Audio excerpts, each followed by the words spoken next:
Bonjour, bienvenue pour cette émission. Pendant une demi-heure, nous allons parler d'un anniversaire 2005-2015.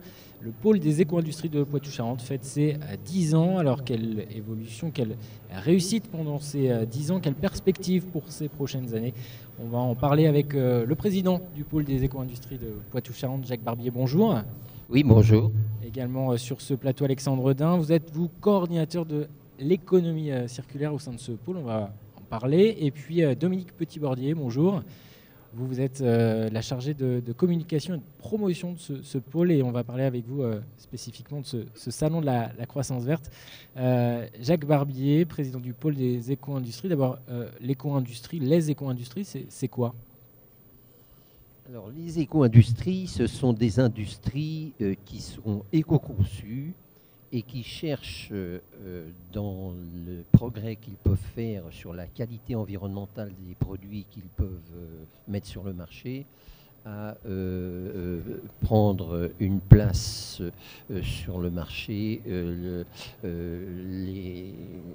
là, c'est pas bon. Un pôle des... Ouais. Donc, Excusez-moi. Donc, éco-industrie, éco-conçue, une industrie qui est plus...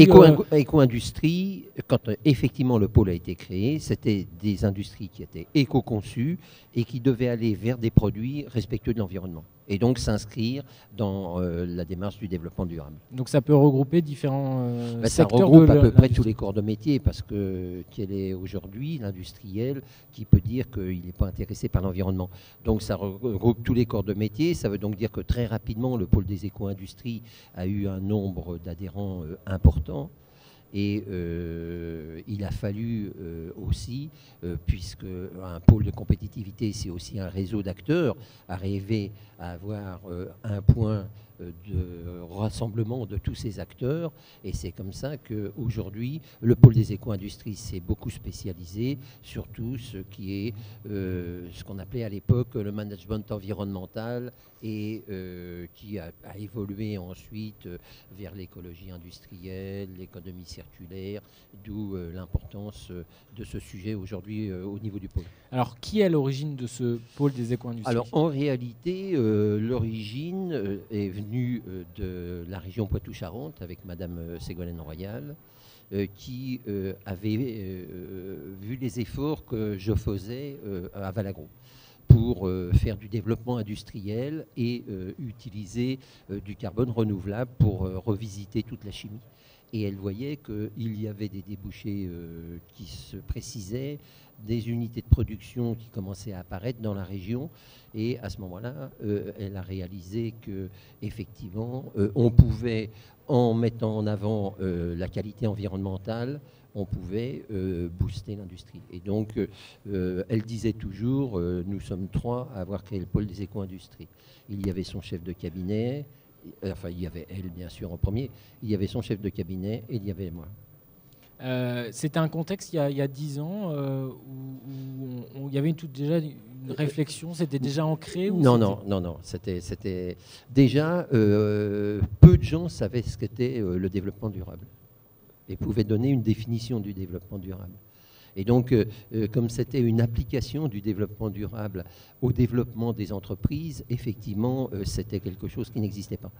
À l'époque, il y avait quelque chose qui s'appelait les éco-industries, mais qui était totalement différent. C'était l'approche curative de la pollution, c'est-à-dire traitement des eaux, traitement des sols, traitement de l'air, etc. Et ces gens-là, c'était des éco-industries.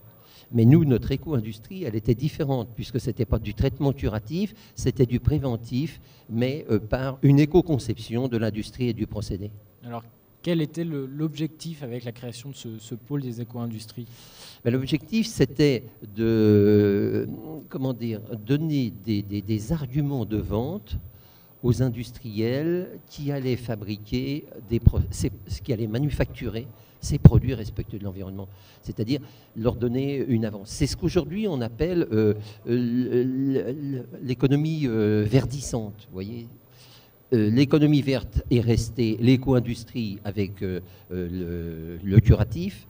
Les verdissantes, ce sont ces industries qui s'inscrivent dans le développement durable et qui de plus en plus font des produits de plus en plus respectueux de l'environnement. Et c'était facile de mobiliser les acteurs économiques? C'était facile de les mobiliser et pas facile parce que, comme je vous disais, ça n'existait pas. Donc il fallait les convaincre, mais quand on a défini la thématique du pôle, c'est-à-dire participation à la réduction des émissions de gaz à effet de serre, à ce moment-là, vous voyez, le spectre d'application était très large, hein. Les plus grandes consommations de pétrole, de carbone fossile, non renouvelable, etc., c'était bien sûr l'habitat, c'était la mobilité, et puis c'était l'industrie elle-même qui consomme. Et donc, il y avait ces 3 grands sujets qui ont été abordés par le pôle. Et puis après, il y a eu d'autres domaines d'application dont je vous parlais un peu tout à l'heure, tout ce qui a été le recyclage, etc. Le rôle du pôle des éco-industries, c'était de structurer, de rassembler aussi tout. Alors, le rôle, c'est d'initier d'abord. Donc, ensuite, bien sûr, de rassembler. Et on peut voir que beaucoup de choses qui ont été initiées au niveau du pôle ont été essaimées. Alors ça a été l'essaimage, vous avez l'éco-habitat, le cluster éco-habitat. L'habitat était au début dans le pôle. Et puis à un moment, cette partie du pôle était suffisamment importante pour que soit créé le cluster éco-habitat. L'électromobilité était initialement dans le pôle. J'ai eu un des ingénieurs qui travaillait sur l'électromobilité. Puis ensuite, l'électromobilité est sortie du pôle avec de l'industrialisation et une intégration dans le développement économique de la région. Et puis, au niveau de l'industrie, effectivement, les mêmes choses se sont produites et on voit l'essaimage que le pôle peut faire par rapport à cette thématique qui était, bien sûr, une thématique très large et de grande envergure. Le pôle des éco-industries, aujourd'hui, c'est combien de structures adhérentes? Structures adhérentes, on est au-delà de 1100, on est entre 1100 et 1200. Et comme je vous disais, mais alors on a des adhésions qui sont des adhésions directes d'entrepreneurs, et puis on a des adhésions qui sont des adhésions sélectives par filière professionnelle. Donc on a à la fois des grandes entreprises, des PME, des TPE, et puis des réseaux, des clubs d'entreprises. Voilà, alors c'est plus facile par les réseaux professionnels, par les syndicats professionnels même, de voir les grandes entreprises, les petites entreprises dans la même affiliation syndicale. Et donc, c'est des adhésions collectives dont je vous parlais. Il y a aussi des laboratoires, des centres de recherche, Alors, il y a, comme tout pôle de compétitivité, il y a des formateurs et il y a bien sûr la partie recherche. Alors la recherche, soit la recherche universitaire, mais aussi la recherche privée, la recherche par des structures, des centres de recherche technologique, comme Valagro, comme le CRIT horticole, comme le CRIT matériaux, etc., qui sont en relation étroite avec le pôle. Alors, on l'a déjà un peu évoqué, mais quel type de projet, de filière le pôle des éco-industries a favorisé, a impulsé? On a parlé de l'habitat, il y a le cluster éco-habitat. Oui, alors actuellement, lesquels on est en train de favoriser? Parce que mais je suis sûr qu'un jour, celles-là quitteront le pôle aussi. Alors actuellement, les filières les plus importantes au niveau du pôle, c'est la chimie verte. Avec l'Institut de la chimie verte, le pôle est l'un des membres fondateurs de l'Institut de la chimie verte. La chimie verte, c'est cette chimie qui est respectueuse de l'environnement, c'est cette chimie qui veut avoir des procédés de plus en plus sécurisés pour la sécurité, qui veut avoir des produits de plus en plus respectueux de l'environnement, qui veut ne plus polluer, qui veut faire du recyclage, qui veut avoir et ce sont les thématiques les principales que l'on traite ici en Poitou-Charentes avec l'Institut de la chimie verte qui a été créé en 2012 et qui a été officiellement transformé en une structure juridique en 2014. Et puis, on a tout ce qui se passe sur les énergies marines. Donc, les nouveaux sujets, vous voyez, à Derbo-Saillé, c'est toujours le pôle qui démarre, les énergies marines, et le pôle, actuellement, est en train de démarrer sur d'autres projets. Alexandre Dain, vous êtes coordinateur économie circulaire au sein de ce pôle des éco-industries. L'économie circulaire, si on peut d'abord résumer un petit peu ce que c'est. Oui, bonjour. Du coup, le système économique tel qu'il a été construit était basé sur une approche vraiment linéaire. On extrait la matière, on produit, on consomme et on élimine. Bien sûr, les déchets ont commencé à s'accumuler et là, il fallait apporter des réponses. Une première réponse qui a été apportée, c'est le recyclage. Recycler les déchets pour essayer de les remettre dans le système économique. Sauf que le recyclage seul est vraiment nécessaire, mais il n'a pas pu répondre à l'ensemble des problématiques liées à l'augmentation de la population humaine, l'augmentation de la consommation.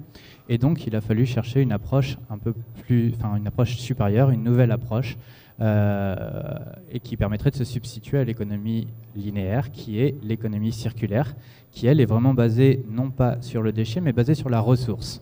Son objectif, c'est vraiment d'éviter le gaspillage et de favoriser, avoir une meilleure utilisation de la matière. Bien sûr, le recyclage est une des solutions, mais voilà, elle va beaucoup plus loin avec une approche de prévention et elle se base sur trois types d'acteurs que sont les acteurs économiques avec l'offre de biens et de services, voir comment on peut faire des choses, mieux utiliser la matière à ces niveaux-là. La consommation, donc quand on parle de consommateurs, on parle des entreprises, mais aussi des citoyens et des institutions publiques. Et enfin, le recyclage qui permet vraiment de boucler la boucle et de réintégrer la matière dans le système économique. Ce sujet de l'économie circulaire, il y a eu une vraie évolution ces 10 dernières années. Oui, il a eu une réelle impulsion, notamment avec l'Institut de l'économie circulaire qui a été créé il y a maintenant 3 ans et auquel le pôle adhère, et donc qui a permis vraiment d'intégrer l'économie circulaire dans un premier temps au niveau politique. Donc au niveau de la dernière loi de transition énergétique, on a tout un chapitre sur l'économie circulaire pour la favoriser. L'idée maintenant, il y a énormément de bonnes pratiques qui sont déjà mises en place par les acteurs, notamment les acteurs économiques. L'idée, c'est de les faire connaître, de les fédérer et de passer dans des approches non pas individuelles, mais des approches collectives et collaboratives entre les différents acteurs. Quel est le rôle du pôle des éco-industries dans cette thématique de l'économie circulaire? C'est, comme le disait Jacques Barbier, d'impulser des projets, de les accompagner? Oui, on a un premier rôle qui est d'impulser, qui a toujours été un des rôles du pôle, et le pôle a été le premier acteur régional à proposer à la région, à l'ADEME, au service de l'État, notamment l'ADREAL, une construction collaborative d'une stratégie d'économie circulaire, une stratégie régionale. Et donc ça, c'est le pôle qui, l'année dernière, a réalisé le premier document. Cette stratégie, maintenant, a été reprise par les acteurs, notamment par la région Poitou-Charentes, et sera présentée cet après-midi. C'est vraiment le fruit de collaboration. Et ça a été impulsé par le Centre de ressources économie circulaire du pôle des éco-industries. Donc ça, c'est une première partie. Mais si on voit au fil de ces 10 ans, le pôle a aussi évolué dans son approche. Et au-delà d'initier, suite aussi à la demande de ses adhérents, c'est avoir un acteur opérationnel qui est capable d'accompagner les différents acteurs économiques, mais aussi les territoires, les collectivités, les associations, les accompagner dans l'excellence environnementale, notamment dans des approches d'économie circulaire. Et pour ça, on accompagne sur 5 thématiques différentes. 3 premières vraiment axées, je vous le disais, sur la prévention. Une démarche plus globale qui est l'éco-conception, donc essayer de produire des biens ou des services moins impactants sur l'environnement, de favoriser la recyclabilité, utiliser des matières notamment biosourcées.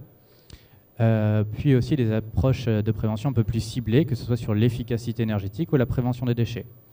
On a une 4e approche qui est une approche beaucoup plus territoriale, qui est l'écologie industrielle et territoriale, qui a pour objectif d'identifier à la fois les flux des territoires, mais aussi les besoins et les ressources des acteurs locaux pour essayer de créer des échanges, des mutualisations entre ces différents acteurs. Et enfin, en tant que pôle de compétitivité, on a toute une partie sur l'innovation. Vous l'avez compris, le pôle ne possède pas de chercheurs au sein de sa structure, mais vraiment s'appuie pour cette partie économie circulaire sur l'Institut de la chimie verte, sur les différents CRIT, notamment Valagro, le CRIT Matériaux, pour lancer des programmes d'action, que ce soit sur des nouvelles voies de recyclage pour boucler la boucle, mais aussi l'intégration de matières premières renouvelables en substitution de matières fossiles dans le système économique. Ça veut dire qu'un acteur économique qui réfléchirait à cette question de l'économie circulaire peut trouver auprès du pôle des ressources et des gens compétents pour les accompagner et pour répondre à leurs questions? Tout à fait. Sur ces 5 thèmes que j'ai évoqués précédemment, il y a une équipe avec 5 chargés de mission ingénieurs qui travaillent sur cette thématique. Il faut savoir que, comme le disait Jacques Barbier, le pôle c'est aussi un réseau de 1100 acteurs. Et si on n'a pas la ressource en interne, on va aller la chercher ailleurs et pouvoir aider indirectement l'entreprise en l'aidant à aller chercher la compétence là où elle se trouve. Est-ce qu'on peut donner 1 ou 2 exemples de projets qui ont pu voir le jour, qui ont été accompagnés dans la région par le pôle? Tout à fait. Et donc je vais aussi vous les présenter, parce que l'idée du pôle, c'est bien sûr d'accompagner à la performance environnementale, mais une performance environnementale qui s'accompagne toujours d'une performance économique. On est bien sur un pôle de compétitivité. Et donc voilà, c'est juste pour vous montrer qu'il y aura à chaque fois on mesure à chaque fois 2 performances, environnementales et économiques. Sur la partie efficacité énergétique, par exemple, le pôle a accompagné une dizaine d'entreprises sur un programme qui s'appelle Augure, à finalement améliorer l'efficacité énergétique des procédés.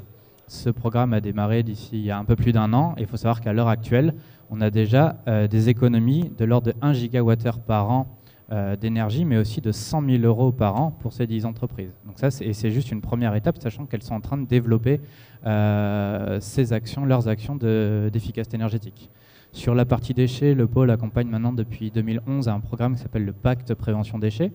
On a déjà accompagné 36 entreprises sur le département de la Vienne pour des résultats qui sont de l'ordre de moins 200 tonnes par an de déchets produits et plus 100 000 € par an de bénéfices. Et pour donner un 3e exemple, le pôle a participé à l'initiative et à l'accompagnement du projet Biotop à La Rochelle, en écologie industrielle et territoriale, qui fédère actuellement 63 entreprises pour des résultats économiques de moins 35 000 € par an pour les entreprises en termes de bénéfices, je parle bien, et du coup une réduction et un réemploi des déchets par des échanges de l'ordre de 110 tonnes par an.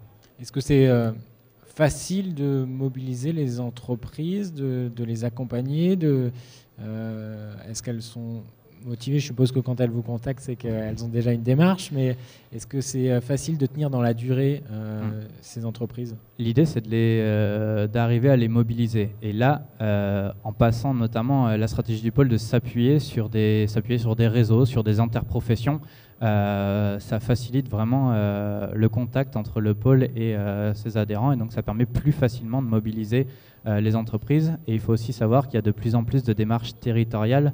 La dernière appel à manifestation d'intérêt ADEME Région sur l'écologie industrielle et territoriale a réuni 13 territoires régionaux, donc c'est aussi des territoires pilotes pour faire émerger des actions. Jacques Barbier, c'est plus facile maintenant en tout cas la conscience écologique entre guillemets des entreprises, elle est un peu plus développée qu'il y a 10 ans? Ah oui, c'est certain que le fruit est en train de mûrir. C'est vrai que, mais vous savez, les entreprises, c'est pas le fait qu'elles ne veulent pas s'engager, c'est qu'une usine qui tourne, c'est comme un train qui a pris un chemin. Et donc vous ne pouvez pas subitement dire paf, faut tourner à gauche ou faut tourner à droite. Ce sont des gens qui sont obligés de s'adapter à de nouvelles lignes de production, à de nouvelles idées, et c'est très long, quoi. C'est un travail de longue haleine. Est-ce que la crise économique a été un frein à ces projets, ou au contraire c'était l'occasion pour certaines entreprises de dire on est en difficulté, on peut peut-être produire autrement? Je pense qu'une crise économique est toujours un frein. Mais quand on communique bien sur les retombées potentielles du changement d'orientation, c'est vrai que je pense que sur ce sujet-là, les entreprises, que ce soit au niveau régional, mais au niveau national, ont parfaitement compris que leur intérêt était là. En réalité, celles qui n'ont pas pris le virage du développement durable sont aujourd'hui à peu près mortes. Alexandre Rodin, vous l'avez dit, la loi de transition énergétique qui a été adoptée cet été, est-ce que c'est aussi de nature, donc vous l'avez dit, à favoriser l'économie circulaire, à voir apparaître ces projets et ces réflexions dans les entreprises ici du Poitou-Charentes ces prochaines années? Oui, c'est indéniablement quelque chose de positif pour les entreprises, puisque déjà on voit clairement des objectifs affichés de l'État, des aides affichées pour aller vers une économie circulaire. Donc ça ne peut être que positif pour les acteurs économiques. Et on voit aussi des lois qui vont permettre plus facilement de pouvoir lever certains freins, notamment le réemploi des déchets dans les activités économiques. Il y a des lois qui actuellement, je dirais, freinent un peu ce réemploi, notamment avec la loi de sortie du statut de déchets. Et on peut penser que par rapport aux ambitions affichées par l'État, il y aura un certain nombre de leviers. Ces freins passeront en levier et permettront plus facilement que la matière puisse être réintégrée dans le système économique, puisque quand on parle de déchets, on parle avant tout de matière. Et c'est ça qui est important dans cette vision économie circulaire. Alors on l'a vu, le pôle des éco-industries, l'un de ses rôles, c'est d'accompagner ces différents projets, les entreprises. C'est aussi de communiquer et de faire montrer au public, d'informer le public. C'est aussi le rôle ici du Salon de la croissance verte. Dominique Petit-Bordier, vous êtes chargé de promotion et de communication de ce pôle. Le Salon de la croissance verte, c'est un moment dans l'année où le pôle peut montrer tout le savoir-faire et toutes les énergies qu'il y a ici dans la région. Tout à fait. Le pôle rassemble d'abord tous ses adhérents sur le salon, enfin une partie de ses adhérents. Et puis le salon, c'est aussi la vitrine de toutes les activités, toutes les éco-activités du Poitou-Charentes et même d'un peu plus loin. Et on retrouve ici tous les gens qui ont des projets de croissance verte, de développement durable. Pourquoi l'idée d'un salon comme ça, ici sur 2 jours? Elle est née quand et comment? Alors le salon, ça a commencé par des rencontres entre des industriels et des chercheurs. Et comme il y a eu un grand succès, il y a eu beaucoup de gens qui ont participé, la région Poitou-Charentes a souhaité donner une autre dimension à ces rencontres et de créer un salon avec une exposition, des conférences pour traiter des sujets d'actualité, des rendez-vous d'affaires pour promouvoir les échanges entre exposants et avec les visiteurs extérieurs, bien sûr. Alors, il y a des stands ici. Il y a combien d'exposants, par exemple, cette année? Là, on est un peu plus de 150 exposants qui sont répartis en villages. Il y a 7 villages thématiques et il y a 3 pavillons. Donc, il y a un village économie circulaire, il y a un village éco-construction, il y a maîtrise de l'énergie, énergie renouvelable, il y a électromobilité, alimentation saine, formation et métiers, accompagnement conseil et recherche, innovation, chimie verte. L'objectif, c'est aussi que dans ces allées du salon, les différents chefs d'entreprise communiquent aussi, apprennent à se connaître. Tout à fait. Alors le salon accueille des très petites entreprises, des moyennes et de grands industriels, des centres de recherche, des laboratoires, et tous ces gens-là profitent du salon pour se rencontrer en se visitant sur les stands ou bien en participant au rendez-vous d'affaires. Alors justement, les rendez-vous d'affaires, quel est le principe? Alors le principe, tous les exposants sont offreurs de solutions, ils sont inscrits et après ils choisissent les gens qu'ils veulent rencontrer et tout ça est organisé par la CCI 79. Et cette année, on a plus de 20% de participants au niveau des exposants et on a plus de 550 rendez-vous programmés. Donc l'objectif, c'est de faire se rencontrer des investisseurs, c'est du B2B, alors entre exposants et entre visiteurs et exposants. Voilà, et donc les gens, à l'occasion de leur visite, gagnent du temps, soit en allant sur des villages et où là, ils voient tous les acteurs de la thématique, ou par l'intermédiaire de ces rendez-vous. Parce qu'ici, sur le salon, on a à la fois des entreprises qui proposent déjà des produits et puis d'autres qui en sont en train de faire émerger leurs procédés. Tous les exposants sont offreurs, donc soit de produits, procédés. Ils veulent aussi témoigner d'actions qui mènent dans le développement durable. Et après, il y a les visiteurs qui viennent chercher des solutions ou des accompagnements. Justement, les visiteurs, est-ce qu'on a une idée du profil des gens qui viennent ici? Il y a beaucoup de professionnels, il y a des entreprises, c'est vraiment multifonction, il y a plein de gens. On est aux alentours de 3000, 3500 visiteurs à chaque salon. Et puis il y a aussi des conférences avec des experts qui interviennent. Ça permet d'abord d'avoir un regard plus général, plus vaste sur certains sujets. Il y a des conférences et des ateliers. Les conférences, on essaye de traiter les sujets d'actualité, comme par exemple la COP21, où demain on va recevoir Hervé Le Treut, qui va animer une conférence sur le climat. Sinon, il y a des conférences, ateliers qui traitent de sujets avec des experts de la région, et on fait témoigner des entreprises qui sont là pour parler de ce qu'elles ont fait. Voilà. Donc les entreprises de la région, ça va aussi un peu d'exemple, c'est ça l'idée, de servir d'initiative locale, de mettre en avant certaines initiatives locales. Peut-être qu'Alexandre va pouvoir répondre sur il a organisé plusieurs conférences et connaît mieux sur les conférences. C'est l'occasion de mettre en avant aussi de montrer l'exemple pour certains projets. Alors, sur la partie conférence, oui, tout à fait, on essaye de donner une dimension, là avec Hervé Le Treut, voilà, une grande dimension, je dirais nationale, voire internationale, et s'appuyer aussi sur des exemples de bonnes pratiques qui viennent de la région Poitou-Charentes, mais aussi, le ton qui a essayé d'être donné aussi cette année, c'est de s'ouvrir à cette future grande région, et du coup, en invitant aussi des acteurs de la région Limousin, de la région Aquitaine, pour qu'ils aussi viennent témoigner et puissent aussi participer à cette grande dynamique des éco-industries qui est portée par le pôle depuis maintenant 10 ans.